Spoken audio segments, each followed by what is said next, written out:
Hey y'all, hi. Okay.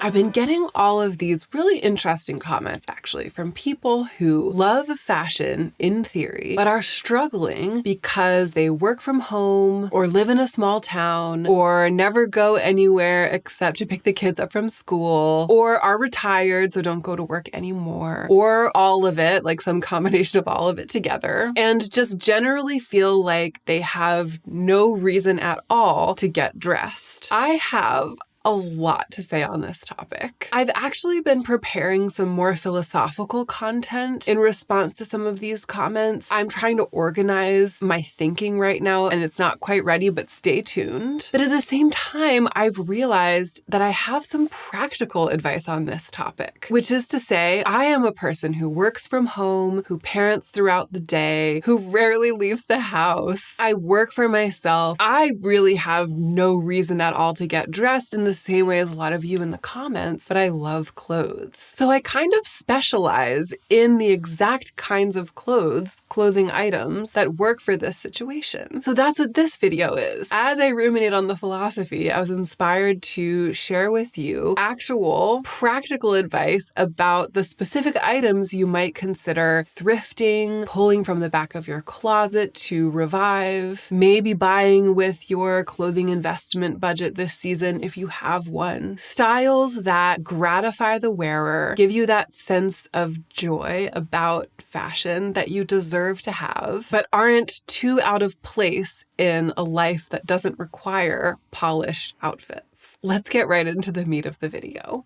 Garment number one I'd like you to consider, a really great oversized button down. I'm wearing one today. I feel in essence the brief is this: things that you can wear that feel special to put on and that you feel special in, that you feel chic in some way inside your house when it's just you. But then when you leave the house and you go somewhere, it makes sense that it's something that you were just wearing around the house. And it also feels chic and feels fashion when you're out. It doesn't feel like you got dressed up to go out. It makes sense in the life you have, right? An oversized button down is so this to me, especially if it's quality fabric. This one, which I bought myself, this wasn't PR, even though Ozma sometimes does send me garments. This I bought with my investment budget for clothing. It's the Ozma Marcy shirt in Japanese cotton. It is just exquisite. Like it's an exquisite garment. The fabric, the drape, even the tone of the ivory, the very thin stripe. It's exactly that vibe that I talk about being inspired to emulate from that one photograph that I won't shut up about of that painter in her studio wearing the trousers and the shirt. So I put this on to work from home, to edit, to cook, to clean up around the house, to bum around, to read, to write. I put this on and it feels like house clothing, like wear from home clothing, but it feels so vibey to me. You know, I feel so good in it. I was so excited to put this on this morning because a crisp but soft, structured but drapey, oversized button down, it's so classically a stylish garment, right? Timelessly evocative and wonderful. If you look, you can find ones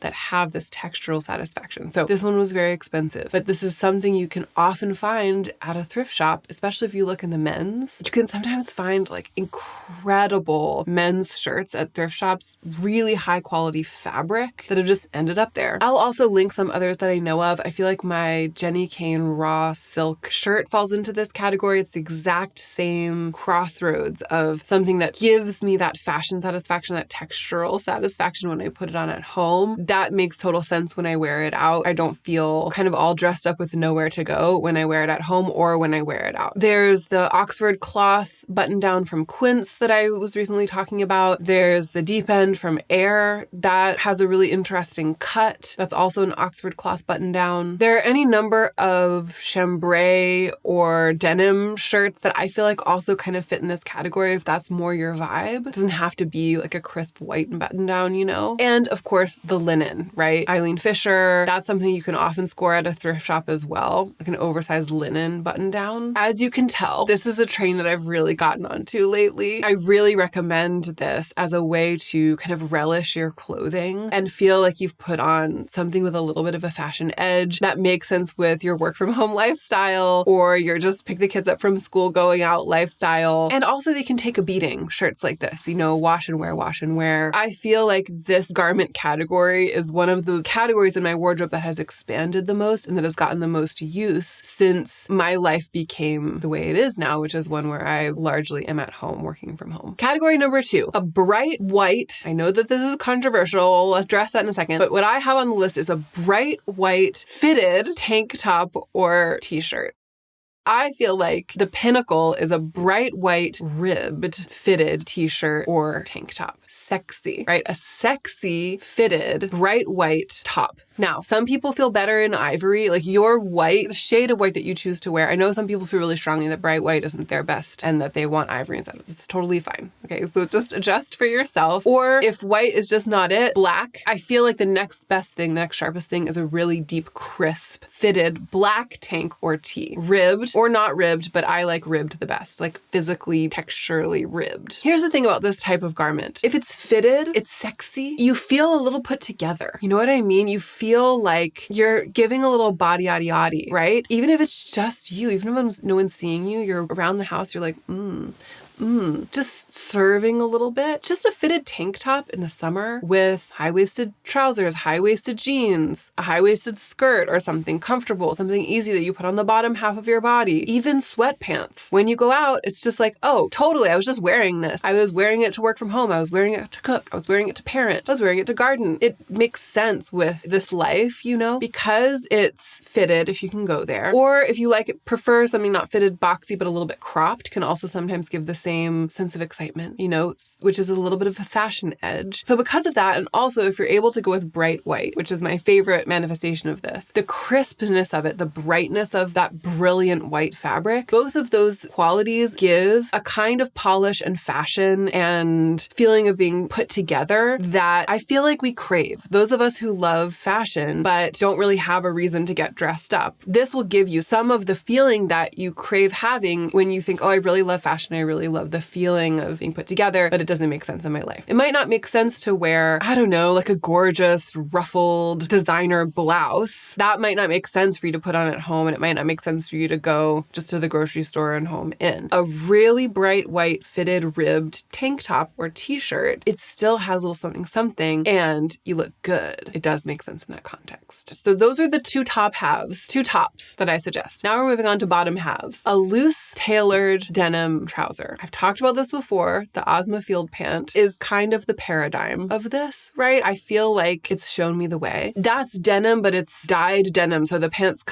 they do have a denim option, but the ones that I really love are like the white ones. They also come in khaki and in black and in brown, you know, a little bit more polished because they're not blue denim. That kind of denim trouser that's like loose but tailored is so versatile. And there are a lot of other options on my radar now that I've fallen for the Ozma Field pants so hard and kind of gone down the rabbit hole. That to me is the best one to kind of exemplify this category. It's so versatile because the tailored aspect makes you feel pulled together. The silhouette, the fact that it's loose but it has a little bit of tailoring is very gratifying to those of us who love fashion. The sturdy fabric, practical aspects of the silhouette make it make sense in a stay-at-home context, a work-from-home context, gardening, cooking, parenting, going to the grocery store. You don't feel dressed up, but you don't feel precious. It washes and wears really well. It looks really great with accessories, belted, dressed up, even with a heel, with a blouse if you need to wear it that way. But it also works with the oversized button down, the ribbed fitted tee. The field pant is to me the blueprint. I think there are a lot of jeans, just regular jeans that have this silhouette as well. So if you're a jeans wearer and if blue denim jeans make a lot of sense to you, just loose blue denim jeans that are slightly tailored, loose but tailored. I also put on the list a belt for those trousers, right? A belt for those pants, whether they're blue denim or not, those pants that are both soft and structured, a belt for them. A belt is a practical item, right? It is designed to hold your pants up. So it makes total sense to your brain and to anyone who might see you, to your capacity. It makes total sense in a low fashion stakes situation because it's laden with practicality, a belt.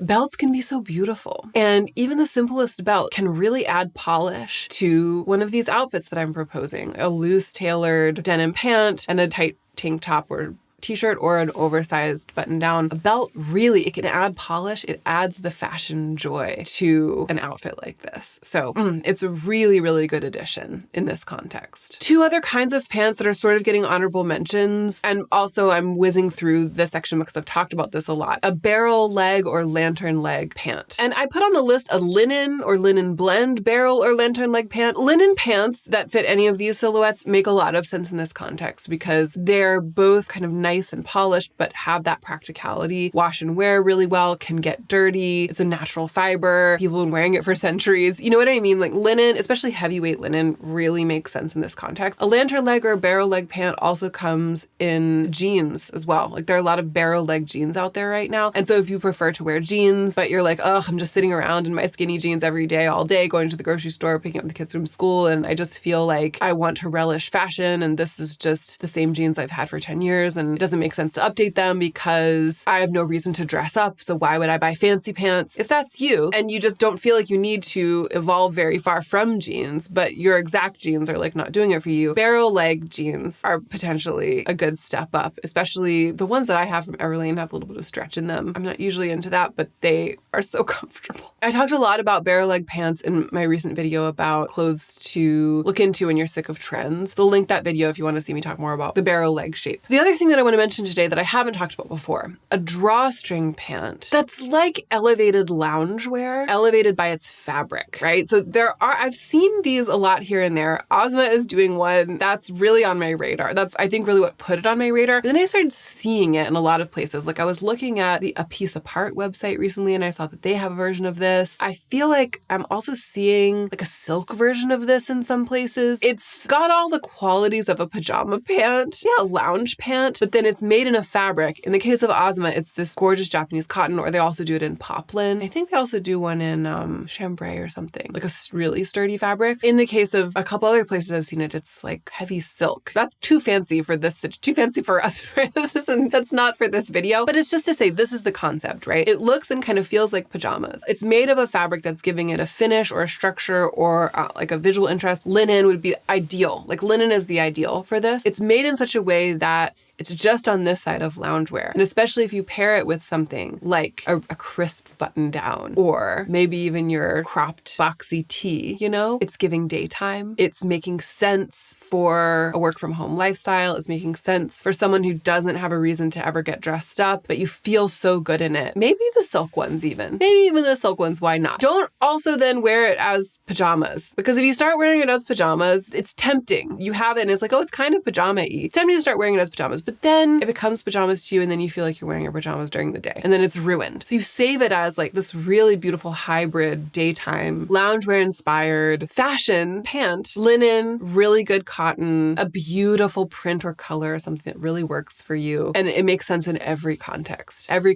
in your life. Okay, moving on from tops and pants. A dress can make so much sense if you get the right one. A dress can really work. I would say a linen or cotton dress that really gives wash and wear, right? A linen or cotton dress that is really opening its mouth and saying to you with the voice of itself, its dress voice is saying to you, you can wash me and wear me 100 times and I'm just gonna hold up. I'm designed to be washed and hung out on the line and then worn again. I only get better with age is what it's saying to you. Like a dress that you can cook in, a dress that you can wipe your hands on, a dress that you might even be able to garden in. So think about the fabric, linen, cotton, sturdy linen, you know, but also think about the color, the print of that, something that doesn't show wear too badly over time, doesn't show stains too badly. A brown, maybe a subtle print that will disguise stains if it gets stained, that kind of thing. A sturdy, comfortable dress can feel so good to wear. You really feel like you're getting dressed well when you put it on, but it makes sense to you in every way. You don't feel like you're getting dressed up with nowhere to go when you put it on because there's nothing you'd rather be wearing for reasons of comfort. Moving on to accessories. accessories. Here's what I think. For those of us in this situation who aren't getting dressed up, for me, actually, in this case, I have more of a reason to have a rotating complement of earrings and necklaces and even rings because of this part of my job where I sit down on camera. And I'm often, when I'm about to sit down, I'm like, oh, which pair of earrings should I wear today? And I put them on. But if you're not doing this and you're doing the rest of what I'm also doing, which is just working from home over there where nobody's seeing me, I think the kind of jewelry that makes the most sense is relatively dainty jewelry that's worn kind of close to the skin and that you don't have to take off.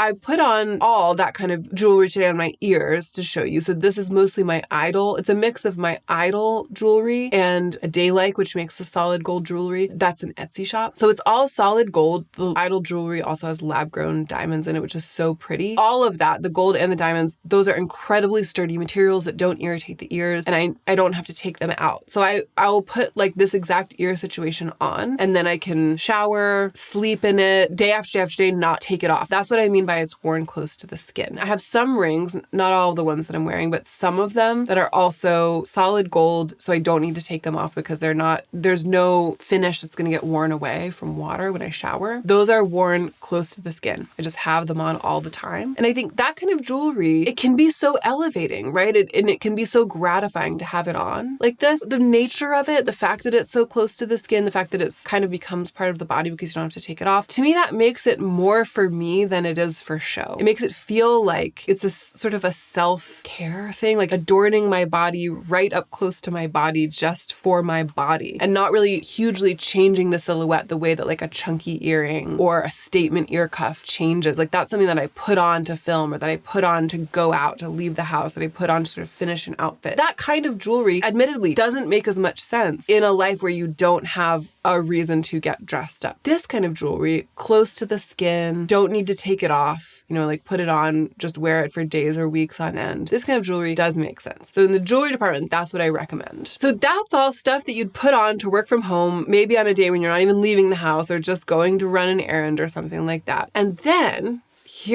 this is the crown jewel of the video, the creme de la creme of my advice. Are you ready? All of what I just discussed was clothes for the body and accessories close to the skin that's like on the body. Other kinds of accessories, shoes and bags. Those are things that you only put on to leave the house. So we've been talking about things that you would wear that it makes sense to wear when you're staying at home. Makes sense to wear when it's just you and your work, or just you and your family, or just you and what you do around the house, right? But would also make sense in an out in the world context. Shoes and bags, you're only wearing them if you're going out into the world. So you can choose shoes and bags that actively make the most sense in an out in the world context, which is to say, this is your chance to be more adventurous with what you wear. So a bag with kind of a sense of humor, either in its color or its shape. Shoes that have a bit of presence, either because they're chunky or because they're textural, just like a little bit editorial. Make sure that it still fits your lifestyle. Like if when you go out, you really need a little tiny bag that only puts your phone in it because you need to be hands-free and like doing a whole bunch of stuff, just get a little tiny bag. Or if you need a huge bag because you have to put a bunch of stuff in it, make sure you get a bag that fits your practical needs. And shoes also really are a category in which practicality has to come first, right? If you live somewhere with rainy weather, you have to get shoes that you can wear in that rainy weather. They have to be comfortable, they have to be healthy for your feet, etc., etc. So once you've checked the practical boxes, then you can kind of go out on a fashion limb. Like that's where you can indulge and just get something that has a little bit of a frisson, a little bit of something,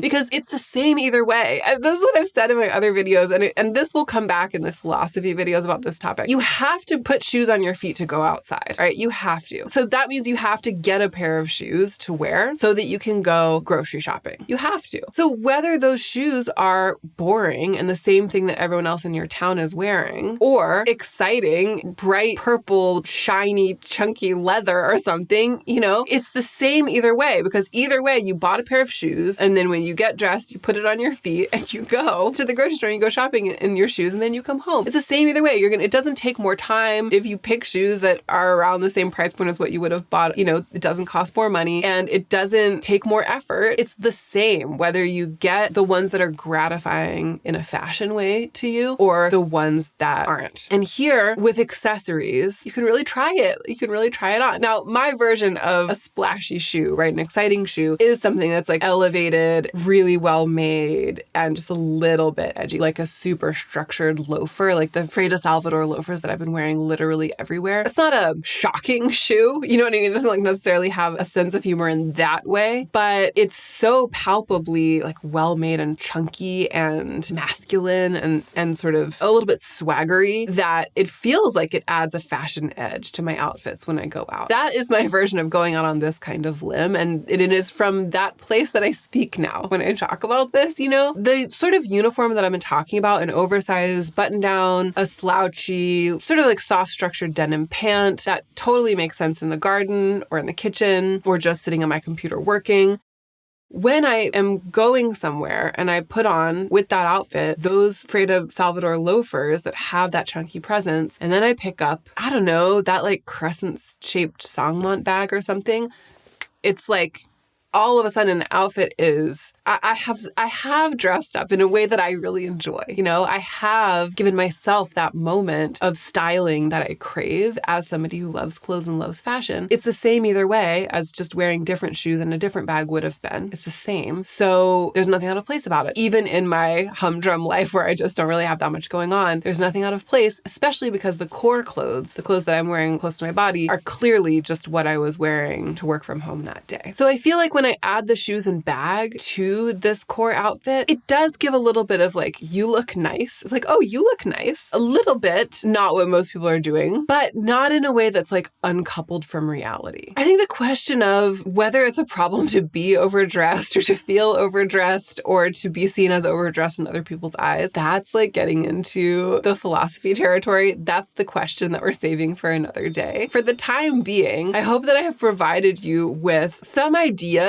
of ways that you can combine things you already own or things you might look for when you're thrifting or might decide to buy that will help you to feel appropriately dressed, not overdressed, for the life that you have if you're a person who feels like you don't really have a reason to dress up or to get dressed, but that you can really relish as somebody who appreciates color and texture and silhouette, just fashion in general. Because I hear you. I mean, this is my situation as well. And these are some of the specifics, the very specifics of some of the solutions that I found. Thank you so much for being here with me. I hope you enjoyed this video, and I hope that you're remembering to take extra good care of yourself so that you can be the most effective version of yourself as you do your work in the world.